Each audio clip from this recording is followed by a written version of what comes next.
मेरे प्रिय भक्त, पिछले कुछ समय से तुम किसी एक कार्य पर ध्यान लगा रहे हो और उसका सकारात्मक बदलाव भी तुम्हें दिख रहा है, परंतु जिम्मेदारियों का बोझ तुम पर इतना अधिक है कि तुम्हारा मन फिर से अशांत हो रहा है।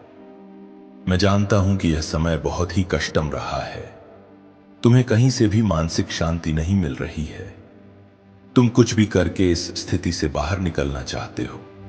अपनों का दुख और उनकी पीड़ा तुमसे देखी नहीं जाती, किंतु यह समय ऐसा है जब तुम्हें अपने आप पर काबू रखने की आवश्यकता है।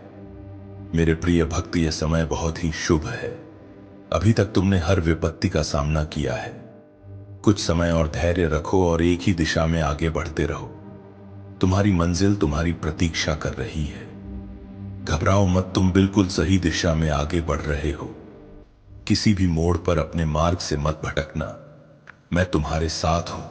बहुत जल्द सफलता के शिखर पर तुम्हारा नाम चमकेगा। मेरे प्रिय भक्त, मैंने तुम्हारी पुकार सुनी है। तुम्हारी भावनाएं मुझसे छुपी नहीं है।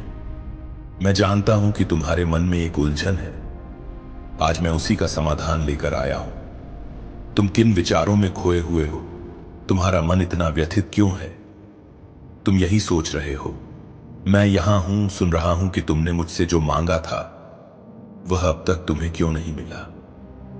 क्या तुम्हारी भक्ति में कोई कमी है? आखिर क्यों तुम्हें इतना इंतजार करना पड़ रहा है?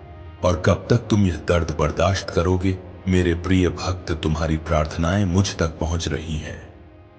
मैं तुम्हारी एक एक बात ध्यान से सुनता हूं, जो तुम मुझसे अकेले में करते हो। किंतु इस संसार में सब कुछ मेरे निर्धारित समय पर ही होता है। मेरे प्रिय भक्त, तुम क्यों इतने व्याकुल हो?